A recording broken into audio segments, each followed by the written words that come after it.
Hello and welcome to Surveyor Says, the podcast from the National Society of Professional Surveyors. Each week, we bring you fascinating guests that are involved in the profession of surveying. My name is Tim Burch, and I'm the Executive Director for the National Society of Professional Surveyors and your host for the podcast. Subscribe to the podcast on most of your favorite streaming platforms, as well as our podcast host, Podbean. For more information about the podcast and NSPS, please visit our website, nsps.us.com. So, without further delay, here's our next episode of Surveyor Says, the NSPS Podcast.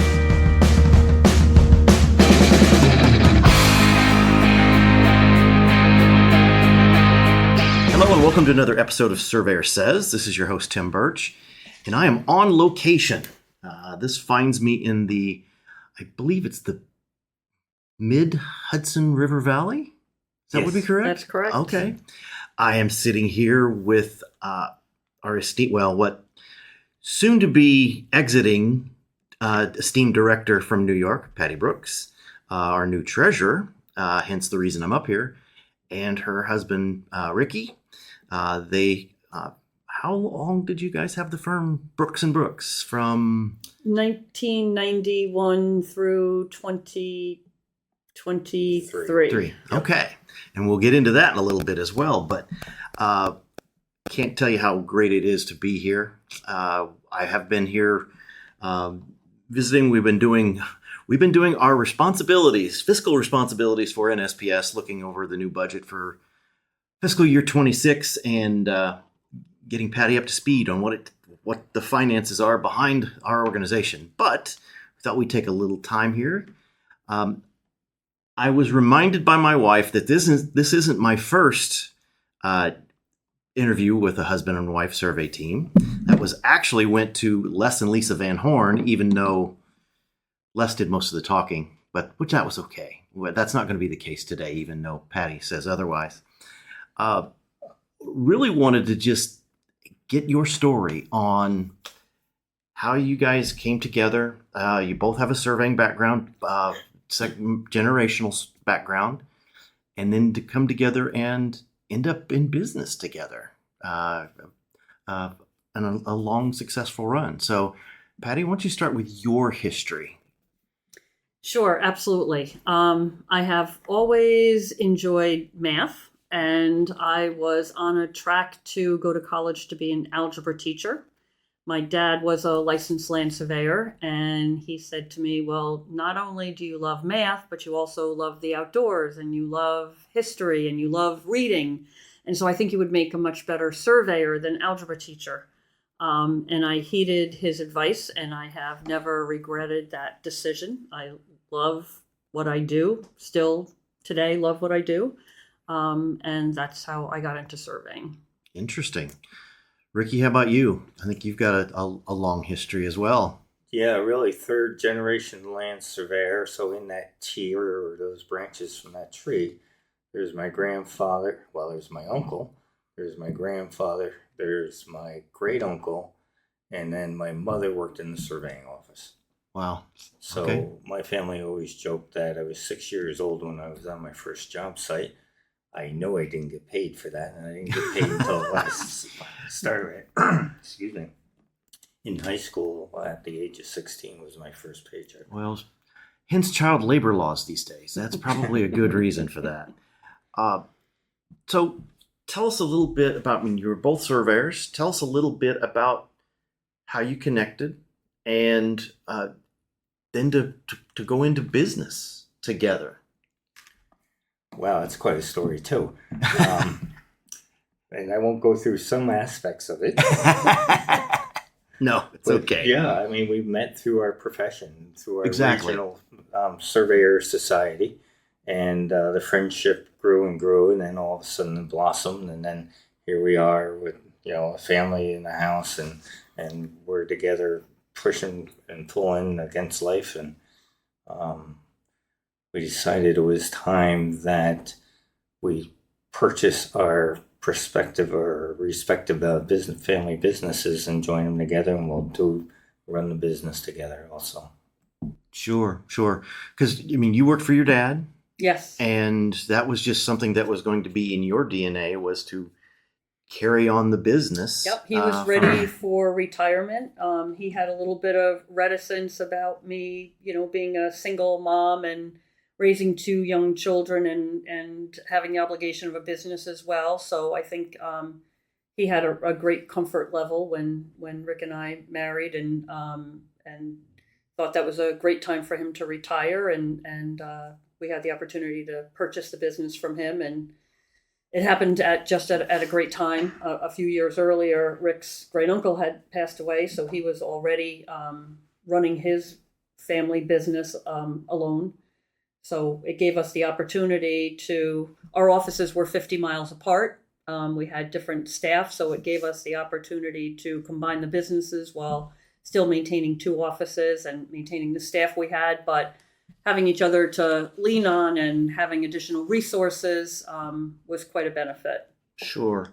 Well, and Patti, I want to stay with you for a second because I want to talk about the culture you've created here. And that was the one thing, just even walking into your office yesterday and talking to the people, just the homey feel that I got when I walked in the front door of this is a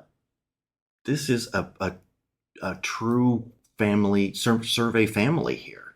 And I guess in the current days of the rat race of pigeonholing crews and technicians and things, that's not how you've done it here. I mean, you've built a well-rounded staff here. Yeah, we are incredibly proud of our staff, and 4 of our employees have been here over 20 years. A couple have been here over 25 years. We were very, very lucky that they all stayed with us throughout the transition of our sale from being a small family business to being part of a large corporation with 15 branches.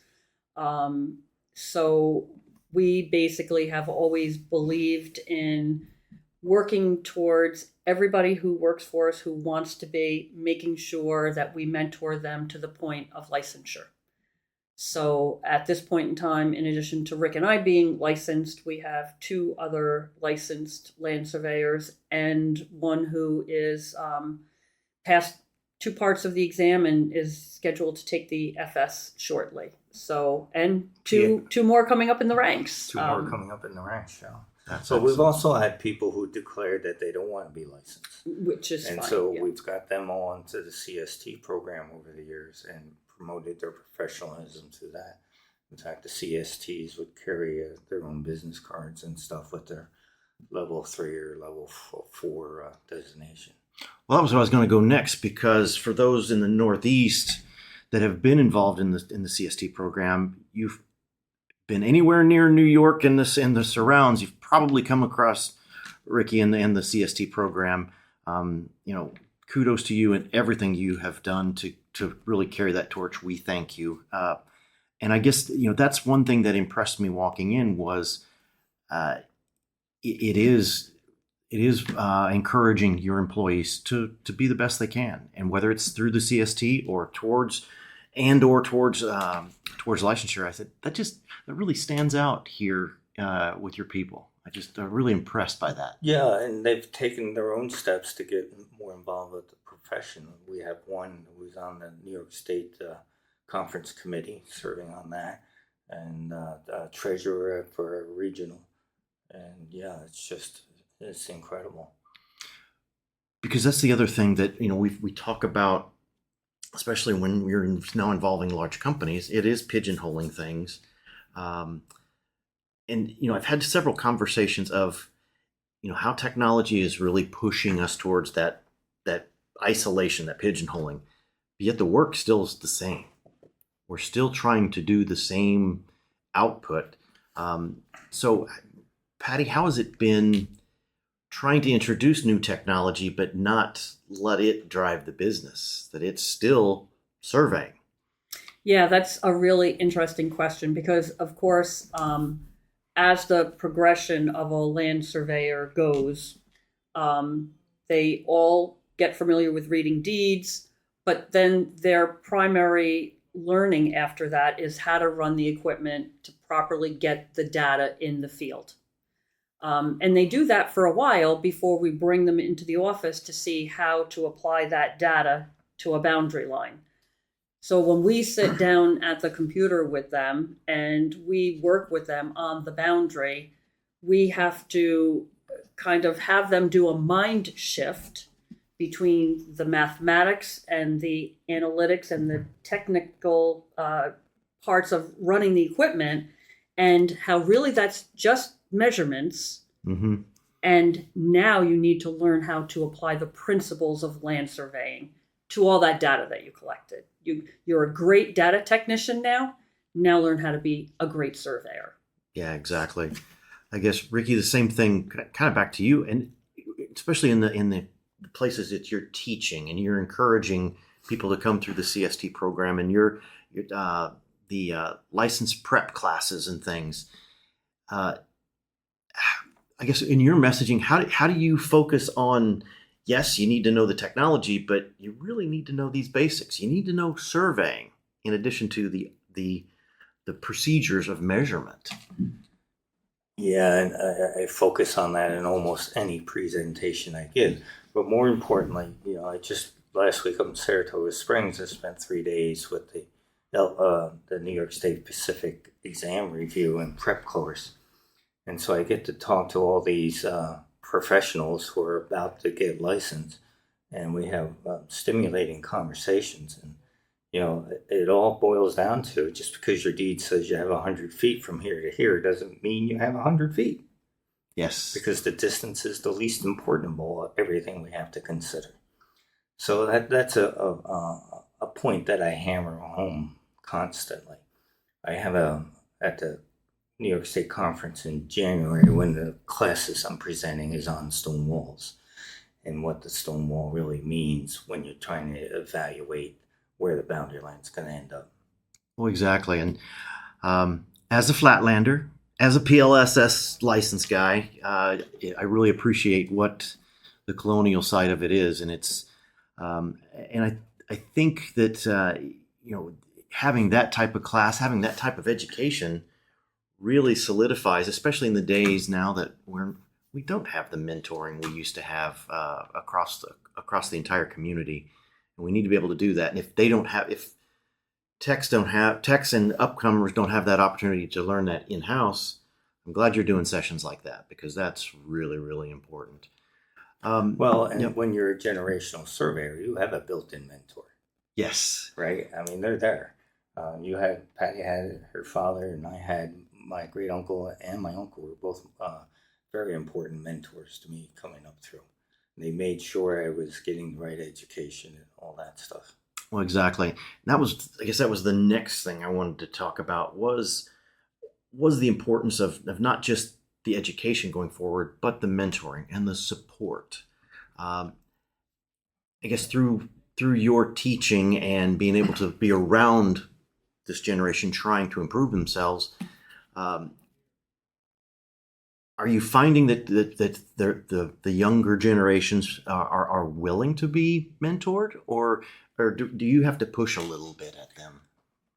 When I'm doing a CST class, mm-hmm. and it's filled with younger people, survey tech levels, and even in our own company here, I tell everybody they have to identify a mentor and then follow them and rely on them for advice and guidance. And by the way, if you do have a mentor, you need to let that person know they are your mentor. I know people who never expressed that and became licensed in later years. They would talk about their mentors, and I said, well, did you ever let her know, or did you ever let mm-hmm. him know? I said, no, I never did. Well, yeah. You owe that to the mentor if that's your situation. Patty's pretty much the same question to you, because, and I mean, I can relate right there with you. My father was a surveyor as well, and that bond, that mentoring was more than mentoring, it was parenting a lot of times as well. Yes. But having that body, that depth and breadth of knowledge that he imparted on you, and really, like, and as you've starting working on a succession plan, trying to transition out of ownership. How has it been trying to raise that next level of leadership here, and not just mentoring on the technical side, the boundary analysis side, but really the business side and the customer relation side? How has that been, I guess, approached, and how has it been received? Right. I think one of the things that we learned early on is that everybody has different levels of strengths and weaknesses. And some people, we always want to put everybody in a forward tract. Sometimes that's a forward technical tract, and sometimes it's a forward management tract. You always have to have the basics of the surveying in place. But we do it through a lot of communication with our staff. We have monthly staff meetings just to talk about projects and ideas, and tell me what's working and tell me what's not working. And if something's not working, give me 2 potential solutions that you think that will solve whatever the problem is. And we do that because that helps us identify what their strengths and weaknesses are. But it also helps the employee identify their strengths and weaknesses, because unless they're exposed to the management side of the business as well as the survey side of the business, they might not know where their interests lie. So I think part of it is from an early part of their career, introducing them to doing cost estimates and what it takes, and tell me how long you think this job is going to take you out in the field so that we can work on a cost estimate together and fill out the spreadsheet of what it's going to take to get this job done. And just getting them to think about not just being a survey technician running a piece of equipment, but actually thinking about the whole process of taking a client from the time they call the office until you give them a deliverable, whatever deliverable that happens to be that they need. Right. So I think that is one way that we've been able to be really successful in identifying talent and assisting the employees in directing their talents the best way they possibly can. And if I may, go ahead. With limited people being involved in a particular project, it serves almost as a quality review and a quality assurance method too, because that person knows that project from, the collecting the face deed and doing the deed research right on up to doing the preliminary boundary line for Patti or I to review. Well, very good. Well, and I guess you have one advantage is that you've had a great staff that's been here for quite a while. One of the challenges we hear throughout the industry is communication, and it sounds like you have such a relationship that you're not having to worry about only being able to respond to somebody by text or what have you. But I guess going back to what you were saying, Patti, on communication, it just sounds like you've made the effort to really make that a strong channel of making sure that everybody understands what needs to get done. Yeah, it makes them a better surveyor. It basically is an insurance policy, right? If you hire good people and train them well, that benefits the firm, the clients, and ultimately the work product that leaves here. We have somebody right now who's been out of college 2 years, somebody who's been out of college 5 years. They identified coming to work for us because that's the track they wanted to take. So good. I don't know that our firm, some people really just want to go into the construction and travel, right? There's a place for everybody, but we've made it known what we're looking for in an employee, and so I think that also helps having the right people solicit us as much as we solicit them. Exactly.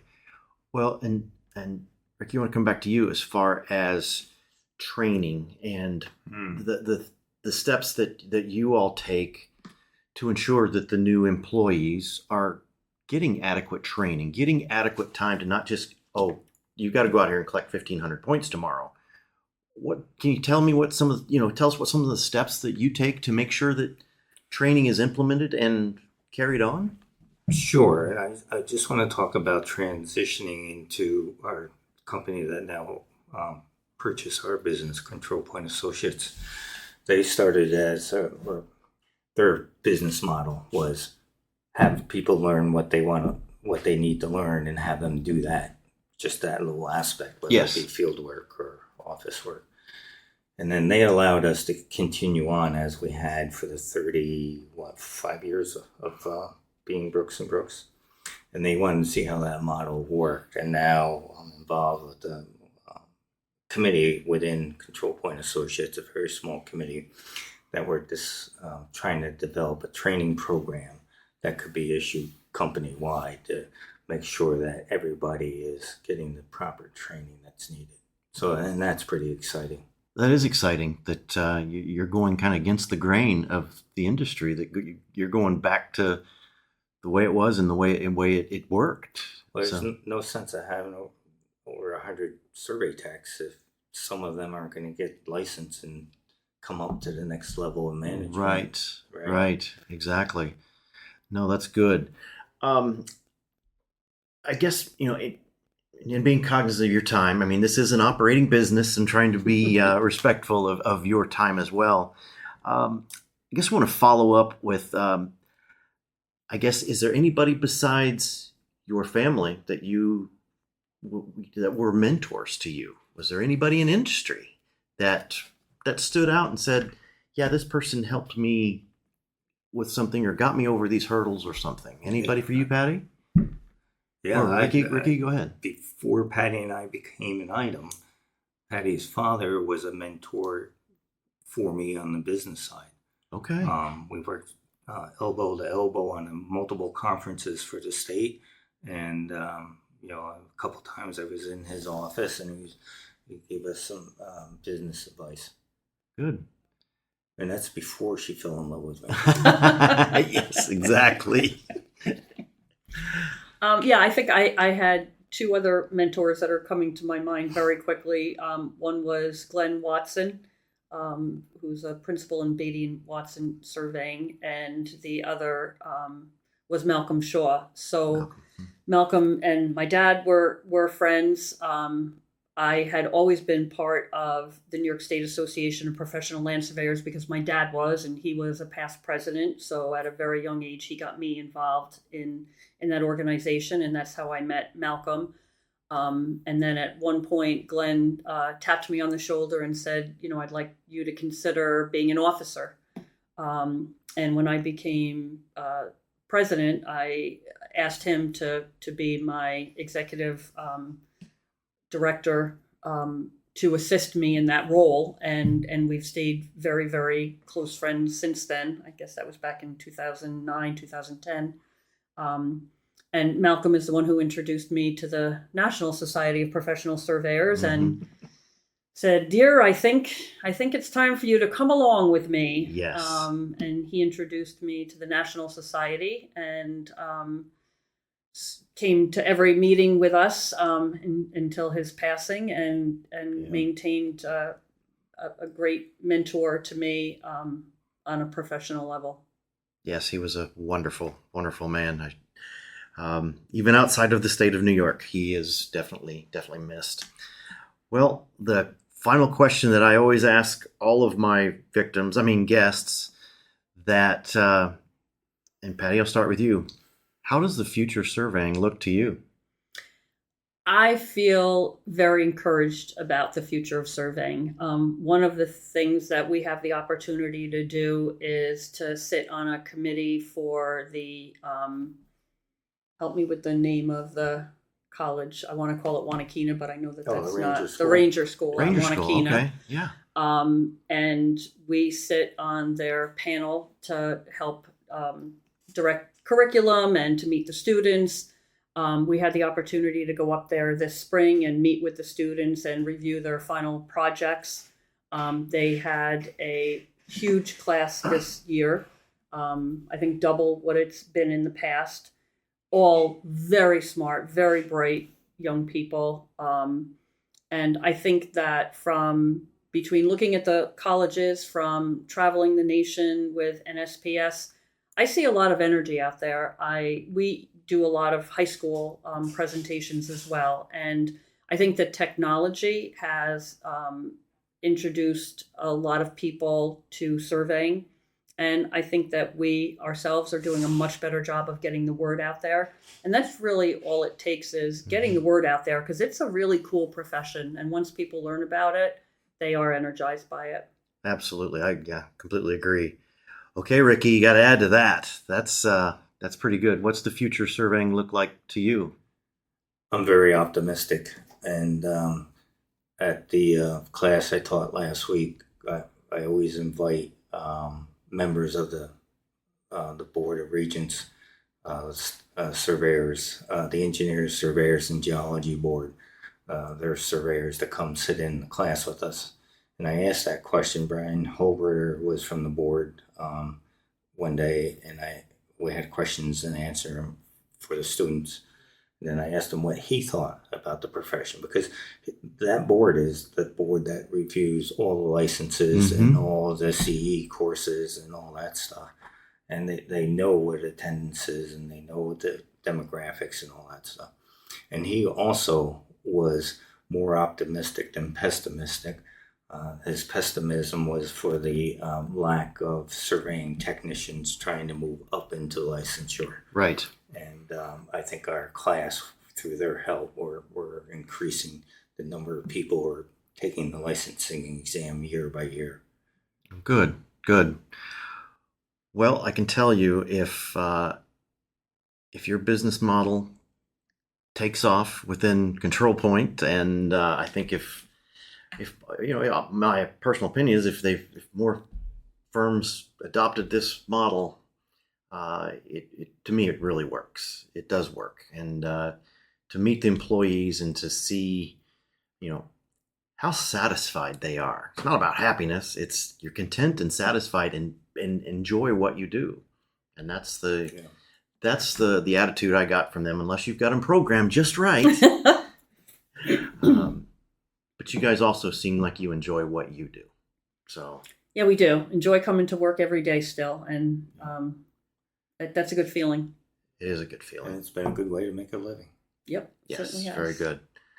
Well, thank you for opening your doors to letting us do the work of NSPS, and also taking time to just sit down and get to know you two a little bit more. This has been a great experience within your office, and hopefully I look forward to visiting more offices like this that really will enthuse me even more that we're going forward. So, all right, well, that'll wrap it up for this episode of Surveyor Says. Wherever you listen to this podcast, please hit that subscribe button, and we'll talk to you soon. Thank you.